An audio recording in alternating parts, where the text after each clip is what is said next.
Don't tell us we have to repeat all this now. That was just ruined for everyone. Welcome to Talking Healthcare, a go-to episode for all things related to healthcare and healthcare investment. In this section, we talk about centers of excellence, more specifically, the women and child space. These are specialized healthcare institutions that cover the entire spectrum of healthcare within their areas of specialization. This is the month of August, and as per the World Health Organization, this is the month of awareness for breastfeeding, immunization, as well as child eye health. All these are integral for the future well-being of our society and our future generations. I am Shehzad Jamal, partner strategic consulting at Knight Frank. I'm joined with my colleague, Dr. Gireesh, who leads the healthcare practice, and it's a true honor to welcome Dr. Shanila Laiju at our podcast, who is the CEO of Medcare Group.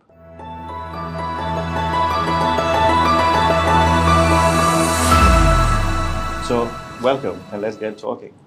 Dr. Shanila, this concept that you've introduced of women and children center of excellence, can you tell us and can you share with us the motivation behind this and the whole thought process of creating something like this? So thank you, first of all, for having me here today. And it's my honor to talk about the Center of Excellence that we've built in the Women and Children Hospital. We started this concept of the, having a Center of Excellence for Women and Children back in 2016, where we felt that there is a need for us to focus more on the women's health and, of course, children's health. It's there in most of the private sectors have a women and children department, but how can we have a standalone facility that actually focuses more on the awareness concept? Because people come to the hospital when they're sick. Yes. So until and unless they're having an issue, nobody really comes. I think that is what we wanted to build in, How can we cause sort of an awareness where people can come in for their annual checkups, give a lot more of the educational, trainings to people. We go to the corporates, we have the antenatal and postnatal mothers where we have these trainings. But generally, how can we have more of an annual health checkup that is more built in for the women? Because most of the time, women keep their priorities apart. And even, if they know that you need to do a screening for your breast and you need to do an ovarian screening, even though the concept is there that people know, they don't find time, they're reluctant. Yeah. So we wanted, maybe a women and children hospital. We thought that people would probably understand that this is focusing more on this women's health and children's health and having more of that subspecialties. Like when you go to a hospital, probably in a gynecology department, that, you have. The problem is when you look at women's health, most of the people here feel that it is more on the reproductive or the feminine health. But there's so much more onto the women's health that you can really look into. And I think that's what we wanted to have, that every pain point that we looked at, in a women's health that could be there, how can we make sure that we have everything in one center? So we wanted to have it like a women's hospital manned by women. Yes, exactly. That was the point. And if it's manned by women, do you think women are more comfortable with the whole? I think so. See, situation? I mean, of course, on the cultural side of it, some of them, yes, do prefer to have, the women do prefer to have women doctors treating them. But of course, that's not the concept that people are comfortable as long as your doctor is really good. Yeah. But then we thought that, so if you look at it, if you ask me, if I had a urological problem and I wanted to go to a doctor, I would be more comfortable addressing my issues to a female doctor. Yeah. So, putting all those real-time scenarios and having ourselves look into it, we thought that it's important that we have female doctors in most of the subspecialties. Yes. So that there is a comfort for the females to come. Yeah, I can imagine. And in fact, it's 90% manned by women now. Yes. We do have male staff as well. And then there are days when we have all the specialities where only women doctors are there. So when you look at women and children, it's not only, again, I told you, the concept is like, it's deliveries, or it's just like a pediatric consultation. No, we have ENTs, we have plastic surgeons, we have general surgeons. So we have all the specialities of doctors that is required for the women and children health who are there.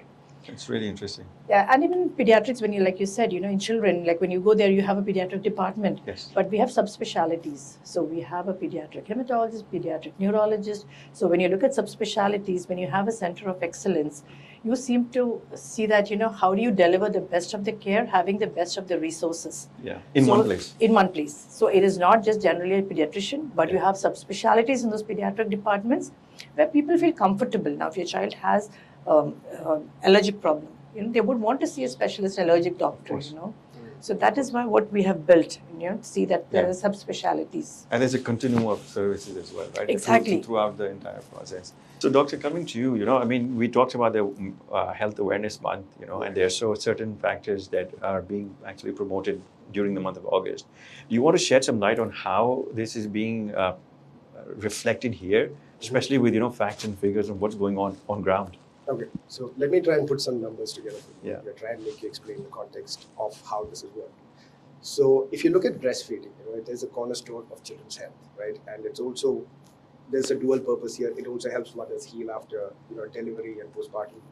But we would think that essentially it's very common, and people would be breastfeeding all the time.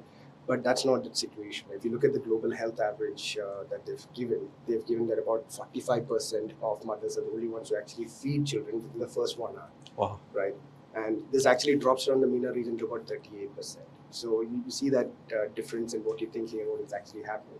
But the UAE is not a lot better. It's about 70% in UAE that about 70% of mothers start breastfeeding children within 1 hour of childbirth. And that starts increasing as you progress towards 6 months. Right, so there's an awareness here. There is great support system. They have the Center of Excellence constantly supporting this. But I think we can still do better. I mean, the idea is to keep this momentum and try and build more on this. So the awareness is there in this region. I mean, at least in UAE, we do have it. Because like you said, there are a lot more people who feed in the UAE. I think even as what Gireesh was saying, there is a law that is passed on by the UAE on breastfeeding. Wow, there's a law. So there is a law so that all the breastfeeding, I mean, it is not to give the formula milk to your children and to continue with breastfeeding for 18 months. Wow. So that's a great initiative that the UAE government has taken. And it's good for the woman also as well as the child, yes, right? I mean, of course. For their mental health. They always say that the best immunity that your child can get is through the mother's milk. Absolutely. So I guess that's, so the UAE is really promoting that. Wow. This is interesting, but there's one more thing I want to talk to you about was also the eye health. Because that's something quite left field. I mean, nobody talks about it for the children. Nobody talks about it. So, if you look at the numbers itself in UAE, between the age of 0 to 4, there are common conditions like blindness and refractive errors. These are the most common conditions in children.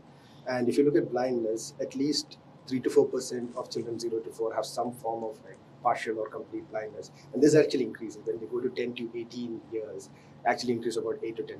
There's probably multiple reasons there. Trauma. Similar is the condition with refractive errors as well. It starts at about 1 to 2% in 0 to 4, and then it starts increasing as you progress. So I think this is a topic which is not usually spoken about so much, but there's definitely more children now, having refractive errors, the near vision problem which is coming in. So I think there's a lot of awareness that can be still created in this space. For parents especially, because they're the first ones to actually see the children. They don't realize it often. So you need to probably focus a lot more on this. And that's why Center of Excellence Consultancy. Exactly. Right? So like again, what Gireesh was saying, so we do have a newborn screening where we do for the blindness as well as for the audio testing. Exactly. Right. So, at least that, while at birth, if there is something that is, you can give a better treatment rather than it progresses. So we make sure that every baby that is born there goes through this screening. Exactly. So just very helpful for us also to make sure that the right treatment is given at the right time. And but that means there must be a lot of awareness that has to be shared or imparted to the parents, or education that has to be imparted to the parents so that they are more receptive. Yes, 100%. So during these antenatal classes that we conduct for the parents, we make sure that we have this awareness built into the parents. Because then I think nowadays people research a lot. The mothers that come in, they do an entire study of the things, because sometimes the doctors tell, I really feel like sticking a board saying that if you have Googled, please don't consult me. Some of our doctors really say that. So there is a lot of awareness, and people are taking it, so seriously, the birthing, the post-care after that.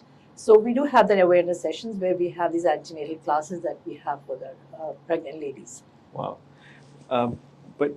But within the spectrum of centers of excellence, and especially within this space, in general, when we're talking about UAE or Dubai specifically, where do you see the gap in this segment that is like this underserved? Like, for example, a few years ago, they said that probably neonatal cardiology was something that was a bit underserved. Sometimes they said no because there's enough.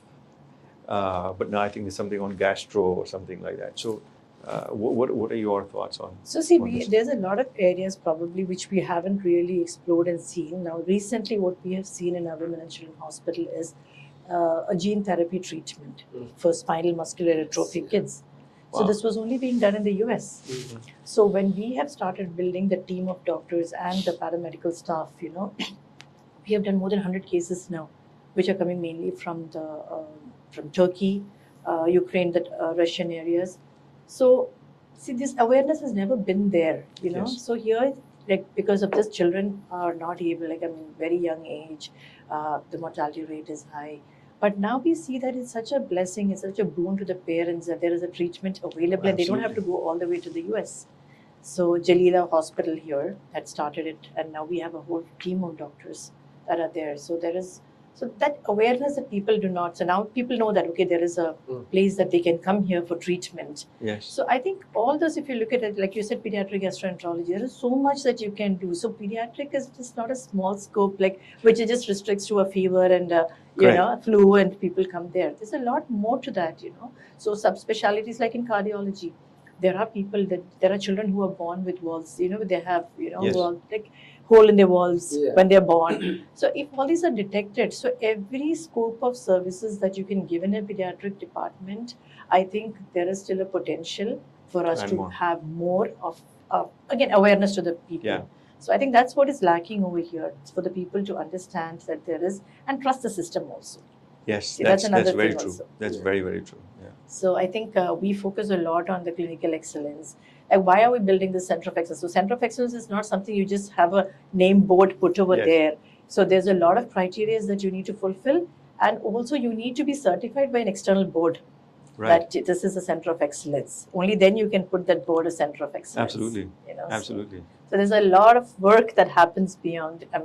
For having the Center of Excellence. Yeah, to be actually classified as Yeah. one, Exactly. Yes. right? To be classified as one. But doctor, do you want to add something on the? I mean, competition has summed it up mostly, but Yeah.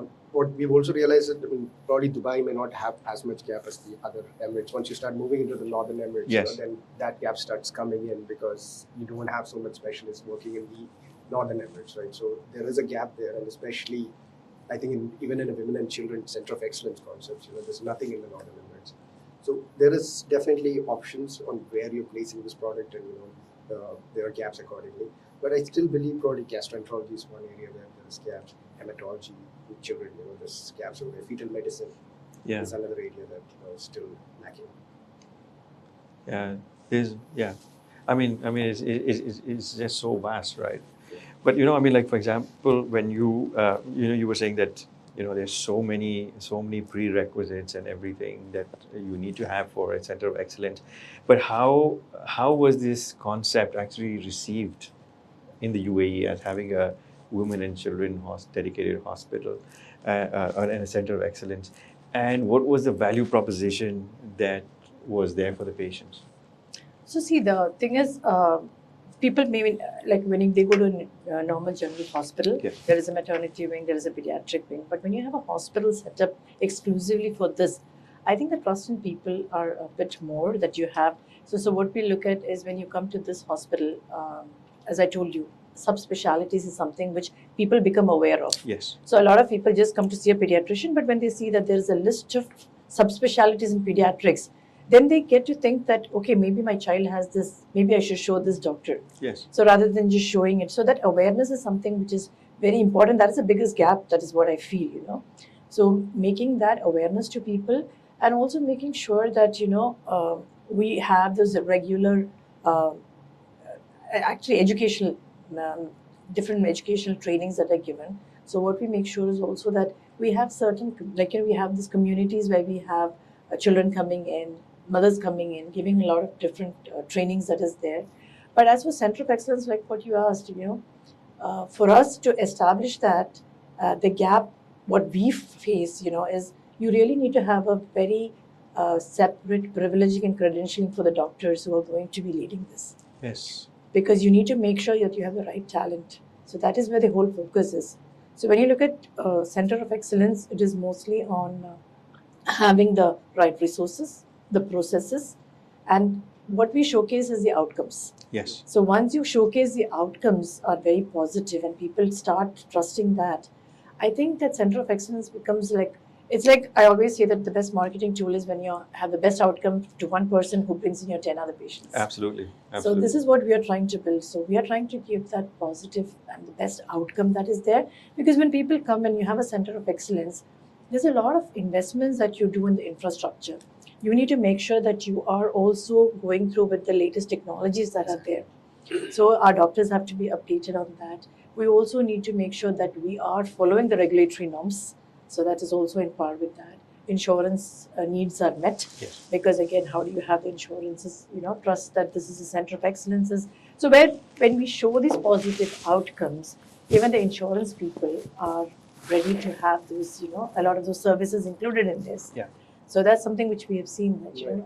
a lot of this outcomes which you see. So like this gene therapy is one thing which is appreciated now across, So Yeah. different parts of the world we have inquiries coming in. But other than that, also that, like I told you, we need to have the best skilled nurses. Is not any. So a lot of challenges because we all know that there's a lot of attrition in nursing. Yes. So to keep up with those, standard of nursing that can cater to the Center of Excellences.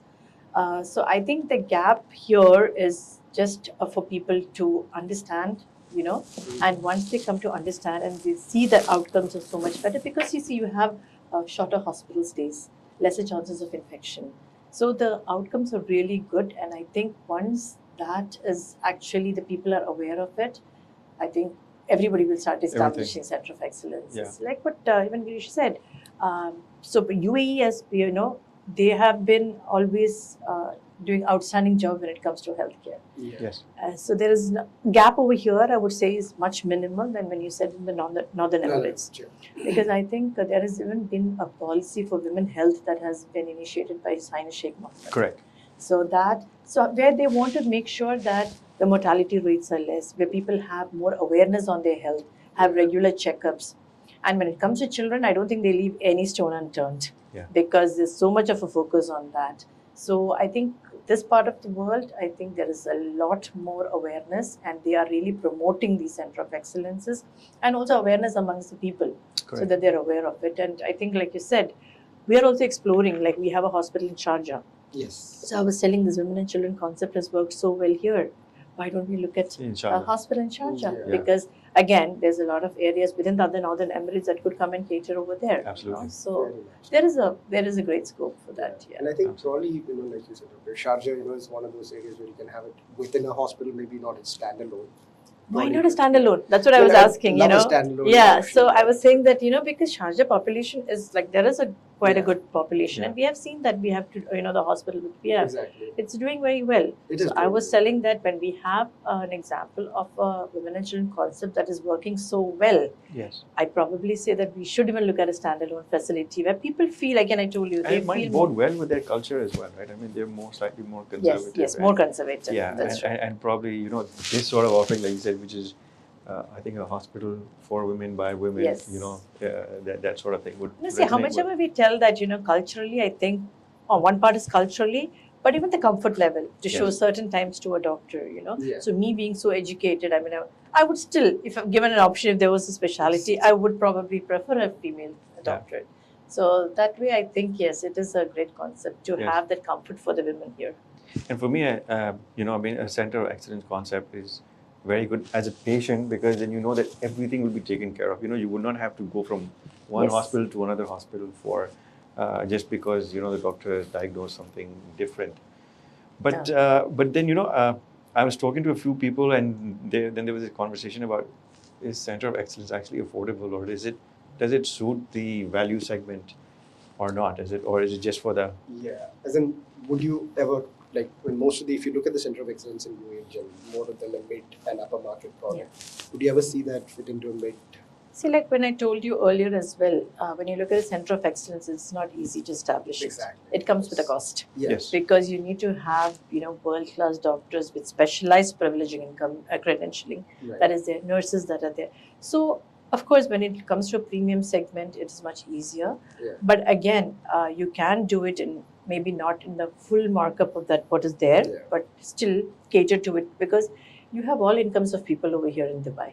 That's true. And depriving people of healthcare is something which is the most painful thing. Yes. And and I think we have also established different classes of hospitals that we have under the SODM healthcare because our chairman believed that nobody should be deprived of healthcare needs. Correct. But maybe center of excellence, like you said, you cannot have it for blue collar workers or so again where the cost Exactly, and things yeah. would be. And so, but I always feel that apart from the premium segment, at least if not to the most top level of that, but there should be some sort of a services that even the mid-class people could afford. Yeah. Yeah. So I'm very aligned with that thought process because yes, you have the option of providing not everything. You could probably still share resources, Exactly. but you need to be able to provide something that's because there are so many immigrant children in that space, and probably not having access to a center of excellence concept, but they do have access to the maternity wards and the pediatric. Correct. So something which is not a full center of excellence, but a scaled down version could definitely work. Understood. But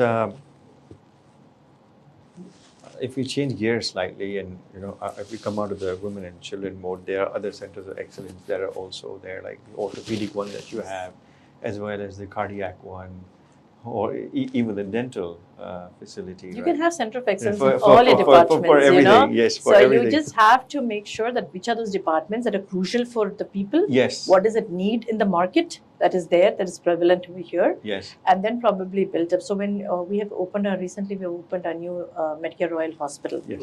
where we want to establish center of excellences in different fields because it's not only restricted because that's a multi-speciality hospital, but how within a multi-speciality hospital we can have, we're looking at center of excellence for gastroenterology, center of excellence for cardiology, center of excellence for neurology.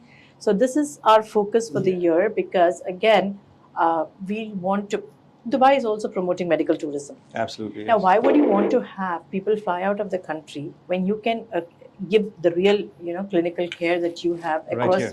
globally? Yeah. Whatever you're giving, if you can give it here, why can't we be one of the hubs for the medical tourism? And that is what Dubai is promoting. Especially with its proximity to everything, right? We're Yes. 4 hours away from, I think. Yeah, I think that's the best thing about Yeah. Dubai. It's so centrally located Yes. that people from different parts of the world they anyway have a transit usually in Dubai, Yes. and then they fly to their countries. So I think Dubai, again, looking at the location, why not have these centers of excellences where instead of people going to the US, the UK, and Thailand, the Bumrungrad Hospital, why can't we replicate all this? This is what we're looking at. How can we have these center of excellences and make sure that there are? It's not like the cold cases only that we're doing. How can we be a quaternary care center? Right. So this is the area that we are really looking into, establishing center of excellences, which I probably will come back to you once we have established, because we are looking at 4-5 departments in there. Right. Right. Right. Wow. Yeah, and especially with all the infrastructure that Dubai has, it actually is quite conducive for anybody to travel to Dubai, stay in Dubai. I And mean, see, for the caregiver. More than even the travel and things, I think the government is very supportive of it. Yes. So I think that support that we get from the Dubai Health Authority is something which I think is remarkable. Yes. You go with an idea, you showcase them that these are the things that we want to do, and this is the outcome, the results out of it. They provide all the support for it. So this is what we're looking at. When we wanted to establish, we wanted to start, heart failure clinic. We wanted to do transplants. The DHA is fully supportive. Very supportive. Yeah. Very supportive. So they are saying they also want to. Actually, they are also promoting. How can we have this as a hub of medical tourism? That's So if true. there are providers that are keen on establishing this, there is a full support that is being given there. Absolutely. Absolutely. Dr. Gireesh, you want to share some views on, I mean, we talked about growth in different specializations and like how Dr. Laiju was talking about, the different segments that can also be introduced. But from, when we're talking about these growth corridors that Dubai has had, where do you see the opportunity for growth for general healthcare? See, general healthcare, we believe there's a lot of growth towards the outer edge of the city, and I've highlighted it previously as well. The south part of Dubai, there's a lot of expansion happening. The new airport is coming up, a lot of communities moving in. Yeah. And probably not enough hospitals kicking. There are a few, but they're all sort of concentrated in certain areas. So this is the growth corridor that we see for Dubai in general. If you come back to center of excellence, typically they've been on the Shehzad stretch, which is sector 3 of Dubai. So it's all more or less concentrated there. But I believe that'll change. Now when Dubai is expanding further, I believe the center of excellence concepts also now need to start placed in different corners. Like Doctor mentioned, the one in Gireesh, which is then going to start catering to that part. And then you have the one which is probably, look at Dubai South, build something there. It caters to both medical tourism. It also brings that whole community over there. So I think the center of excellence concepts itself will start changing where it's not going to be only in the center of the city. It might start moving with the city, especially in Dubai. Yeah, but this is something very interesting, and it has been nagging me for some time. Is a center of excellence supposed to be, or center of excellence buildings supposed to be in clusters, like a cluster of 2 or 3 centers of excellence You can in have one it in a place, single room. You or can have it as you can have it in a multi-speciality hospital as a standalone also. Yeah. So if you look at it, we have in the Medcare Safa hospital, we have a center of excellence for bariatric surgery. Right, but it's a general under the. So it is under that. So we under have the been general certified hospital, over. yes. It's under the general hospital. Right. See, right. this is the thing is if you want to have that, there are certain criteria that you need to fulfill. Now, it Okay. is not necessary that you need to have a standalone building. Right. But for a department to have the Center of Excellence certification, you need to fulfill those criteria. So irrespective of whether it's in the same hospital as a multi-speciality or a standalone hospital, it doesn't matter actually. So we can definitely have like hub and spoke models. We can have different, like going down the growth corridor where people can put up new facilities and can have Yeah, centers of of course. excellence within the healthcare facility. This is quite interesting. This is quite interesting. Well, that's all the time we have for today. We were in conversation with Dr. Shanila Laiju, the CEO of Medcare Group. We talked about the concept of centers of excellence, especially within the women and child space. Thank you for tuning in, and look forward to see you in the next episode.